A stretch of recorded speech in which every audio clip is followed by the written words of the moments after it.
ဆယ်စုနှစ်အလုံးအကြောင်းအရာများတကယ်ပြပြပေးမယ်နော်ဖြစ်ခဲ့တာကြတော့အနှွေအဖေကိုတွေ့ပေါ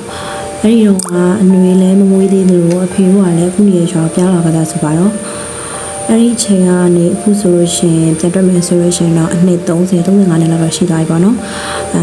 ်ဖြစ်ပွားကြတော့ဒီလိုကအရင်ကအဖေတို့ကတုံးမှနေတာအဲ့တုံးကနေမှအနှွေရဲ့အကိုရဲ့မတွေကတော်တော်လေးလည်းအရွယ်ရောက်လာတော့ကလေးရဲ့ပညာရေးနဲ့အဆင်ပြေအောင်ဆိုပြီးတော့မိသားစုလိုက်ရွာကိုပြောင်းလာကြတယ်ရွာဆိုပေမဲ့သူကဒလားနဲ့ရန်ကုန်လိုပဲတစ်ဖက်ကကူးပြီးလို့ရှိရင်မြို့ပေါ်ရောက်တယ်အဲ့တော့နေလို့အဆင်ပြေတယ်ပေါ့အဲ့ဒီအချိန်မှာအင်ဂျီတွေကလည်းအတော်လေးတင်းတင်းရှိနေပြီအဖေတို့အခုပြောင်းနေတယ်အဖေကကြတော့အခုပြောင်းနေတဲ့ရွာမှာငယ်ကကြောက်တတ်ဘူးလေအဲ့ဒီတော့ကြတော့အရွာကြီးကွာဘာမှမရှိဘူးကွင်းပြင်ပဲရှိတယ်ပြီးစာသင်ကျောင်းလေးတစ်ချောင်းဘုံကျောင်းလေးတစ်ချောင်းအဲ့ဒါလေးပဲရှိတယ်ပေါ့နော်နောက်ပြီးတော့အဲ့ဒီရွာကွင်းပြင်လေးဖြစ်တာဆိုတော့အချောက်လန့်လည်းများတယ်ကွာအင်ဂျီကလည်းနေတယ်လူတွေကလည်းတိတ်မရှိသေးဘူးဆိုတော့အဲ့လိုပေါ့တရေတို့အစိမ်းမားတို့ဘာလို့ဆိုလို့ရှိရင်အရန်ကျန်းတယ်ကွာပြီးလို့ရှိရင်အစိမ်းမားတို့ဘာလို့ဆိုလို့ရှိရင်လည်းအဲ့လိုမျိုးလူတော့ခုတ်ချွေးတဲ့ဒီကျန်းတယ်လို့ပြောတယ်အဲ့ဒါအပြင်မှာအဲ့ဒီမှာရှိတဲ့ကျောင်းပေါ့နော်စာသင်ကျောင်းအဲ့ဒီစာသင်ကျောင်းမှာလည်းခေါင်းပြက်ကျောင်းဆရာခေါင်းပြက်ကြီးဆိုတာရှိတယ်အဲ့ဒီဇလန်အောင်တော့နောက်ကြလို့ရှိရင်တက်ရှိပြမယ်တက်ပြမယ်ပေါ့နော်အဲ့လိုနဲ့ပဲအဖေနဲ့မိတော့အိမ်ကျောင်းလာတယ်ပေါ့နော်အဲ့ကျောင်းလာတဲ့အိမ်မှာလည်းအဆင်ပြေတယ်ဒါပေမဲ့ကွာရွာမြအရင်နေ့ကကျန်းလေးကျန်းတယ်အဲ့ဒီပြင်မှာအဖေတို့ဝယ်ထားတဲ့အိမ်တွေကအဲ့လိုပေါ့နော်ဒီဘာညာလေးရှိတယ်ပေါ့အဖေပြရတဲ့ပုံစံဆိုလို့ရှိရင်အဲ့ဒီရဲ့မြေမှာပေါ့နော်အဲ့ဒီမြေအဲ့ဒီအိမ်မှာရှိတဲ့အဲ့လိုအဆောင်လျှောက်တော့မဟုတ်ဘူးเนาะသူရှိနေမြေပုံကိုနေမှာပေါ့အဲ့ဒီပုံကအဲ့ဒီကလာတရေကြီးတဲ့အကောင်ကြီးကြီးပေါ့เนาะအဲ့လိုရှိတယ်အဲ့နဲ့ပဲဆိုတော့အဲ့လိုဖေတို့ကပြောင်းလာပြီးတော့ဒီမူရင်းအိမ်မှာပဲပေါ့နော်တော့ခြံရောအိမ်ရောဝင်လိုက်တာဆိုတော့အဲ့ဒီအိမ်မှာပဲအိမ်ကတော့ကျန်းနေပါညာရှိတယ်ဒါပေမဲ့အဖေကကြတော့လေရွှေရောယူထားတယ်အမေကကြတော့လေဖျားတရားမြဲတယ်အဲ့ဒါကြောင့်မို့တအားကြီးပေါ့နော်ကြမ်းတမ်းကြီးတော့မလုပ်ဘူးပေါ့နော်အဲ့ဒါနဲ့ပဲဘယ်ဖြစ်လဲဆိုတော့အနွေတို့အိမ်ပုံစံလေးပြပြမယ်ပေါ့နော်အိမ်ကကြတော့တစ်သားအိမ်မှာနှစ်ထပ်အိမ်မှာအပေါ်ထပ်ရေအောက်ထပ်ရေပေါ့နော်အပေါ်ထပ်အောက်ထပ်ရေမှာနွေရဲ့အမားနဲ့အကူကကြတော့ကလေးပဲရှိကြဆိုတော့အပေါ်ထပ်မှာထားပြီးတိတ်တယ်ပေါ်ထပ်မှာထားတိတ်ပြီးတော့အဖေနဲ့မိကကြတော့အောက်ထပ်မှာအိတ်တယ်ပေါ့ကလေးတွေကြတော့လေကွာအသက်လေးနဲ့ကြီးလာပြီဆိုတော့သူတို့မောင်တက်စီပေါ့နော်အပေါ်မှာခွဲပြီးတော့တိတ်တယ်အဲ့နဲ့ပဲတညကြတော့အဖေနဲ့အမေကအတူအိတ်နေမှာအဖေကအပေါ်သွားချင်တာပေါ့နော်အပေါ်သွားချင်တယ်ဆိုတော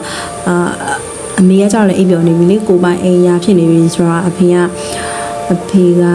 လူကတော့သူပဲအပေါ်သွားဖို့ဆိုပြီးထားသွားတယ်ပေါ့အဲ့ဒါပေါ်သွားဖို့ဆိုထပြီးတော့သွားတယ်အဖေကထပြီးသွားချင်မှသူကဒီလောက်မှတော့ကိုရတာအဖေကလေမကြောက်တတ်ဘူးသိလားမကြောက်တတ်တာဆိုငယ်ကလေးကလေကို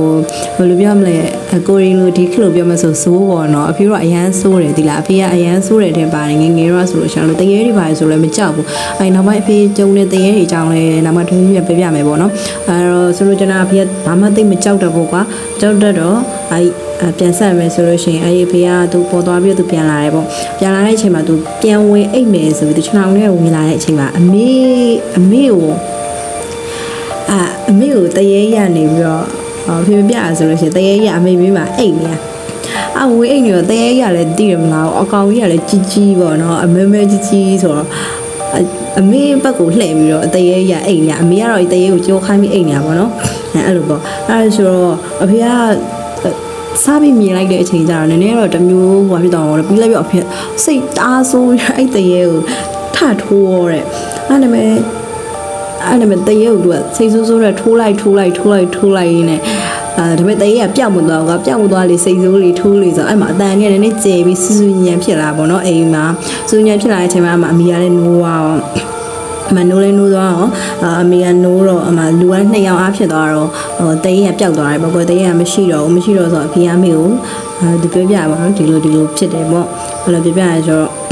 ့နောက်ပိုင်းကျတော့ဒီအဲ့ဒီတရေပြက်ကပေါ့နော်ကိုရီဒီလိုလူဆုံးပြီးဆိုလို့ရှိရင်အဖေကိုပြပြခိုင်းတဲ့အကြောင်းအရာတစ်မျိုးလိုဖြစ်လာအောင်ဆိုတော့အိမ်ကကျန်းတယ်ဒါပေမဲ့အိမ်ကလူတွေကဖျားတရားမြစ်တယ်နောက်ပိုင်းကျတော့ရွာလည်းလူစီလာပေါ့နော်အဲ့ဒါကြီးကြောင်းလည်းပါမယ်လူလည်းစီလာတယ်အိမ်ကလူတွေကလည်းဖျားတရားတွေလုပ်ကြတယ် ဘောနော်အဲ့ဒါကြောင့်မို့နောက်ပိုင်းကျတော့ဒီအိမ်ကလုံးဝမြေတန့်လို့ဖြစ်သွားတာပေါ့နော်တားကြီးဘာမှမရှိတော့ဘူးအဲ့လိုမျိုးလေးပေါ့ဆိုတော့ဒီညတော့ဒီအကြောင်းအရာပဲပြောမှာဆိုတော့တော့ပဲပြောရမယ်နော်နောက်ရကြလို့ရှိလို့ရှိရင်အဲဒီကိုခေါင်းပြက်သစီအဲဒီခေါင်းပြက်ကြောင်းစီအကြောင်းတို့တခြားပေါ့နော်အဲဒီရွာမှာရှိခဲ့တဲ့အဲတရေအကြောင်းတွေကတော့တဖြည်းဖြည်းနဲ့ပြပြပေးမယ်နော်